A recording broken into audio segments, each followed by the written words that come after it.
जालना जिल्ह्यातील पाचही विधानसभा मतदारसंघात सोमवारी उमेदवारी अर्ज मागे घेण्याचा दिवस होता. मात्र आता पाचही विधानसभा मतदारसंघात काटेकी टक्कर होणार हे आता मात्र निश्चित झालंय. मतांचं ध्रुवीकरण कसं होणार यावर अनेक उमेदवारांचं राजकीय भवितव्य अवलंबून आहे.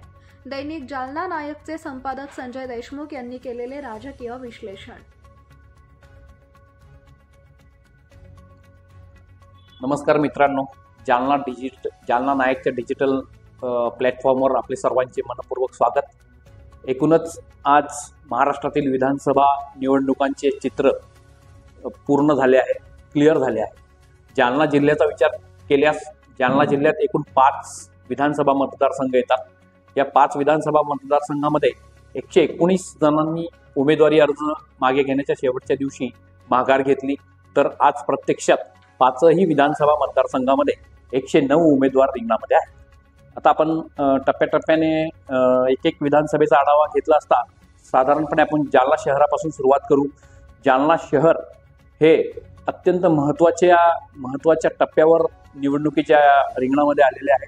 त्यात परंपरागत प्रतिस्पर्धी आमदार कैलास गोरंट्याल, माजी मंत्री अर्जुनराव खोतकर यांच्यातच खरी टफ फाईट होणार आहे.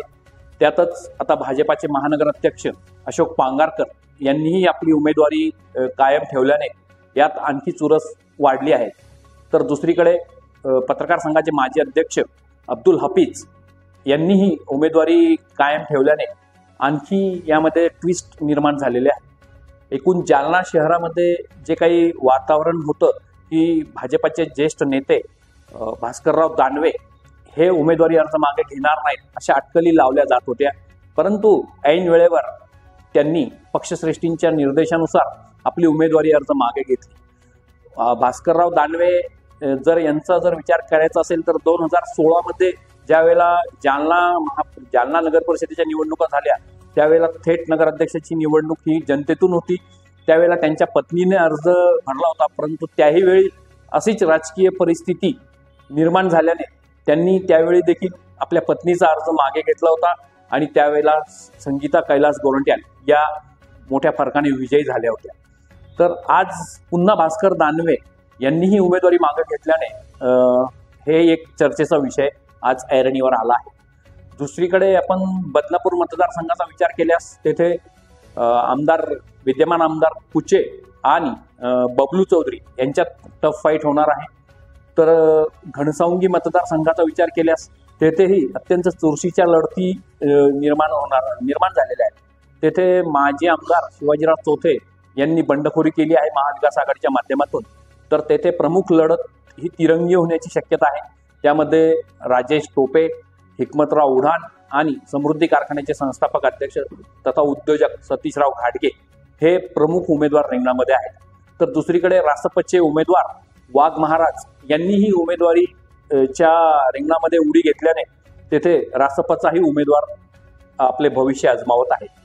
परतूर विधानसभा मतदारसंघाचा विचार केल्यास तेथे परंपरागत जे लढती होत्या त्यामध्ये यंदा बराच ट्विस्ट आलेला आहे. परतूर मतदारसंघ हा पूर्वी काँग्रेसचा होता, परंतु महाविकास आघाडीच्या आताच्या वाटाघाटीमध्ये शिवसेनेने म्हणजेच उद्धव ठाकरे सेनेने तो आपल्याकडे घेतला आहे. तेथून शिवसेनेचे जिल्हाप्रमुख ए.जे. बोराडे हे पहिल्यांदाच विधानसभा निवडणूक लढवित आहेत. तर त्यांचे खरे प्रतिस्पर्धी राहणार आहेत ते सुरेशकुमार जेतल्या आणि माजी मंत्री बबनराव लोणीकर.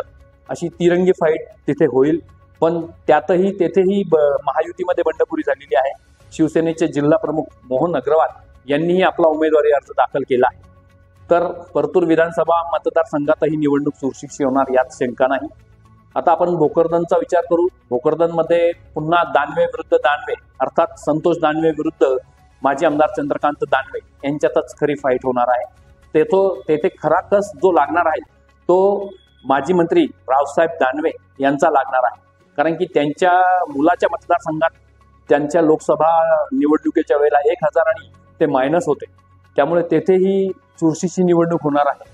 एकूण जालना जिल्ह्यातील आपण 5ही विधानसभा मतदारसंघाचा आढावा घेतल्यास सगळीकडे चुरशीच्या लढती आहेत. हे विसरून चालणार नाही.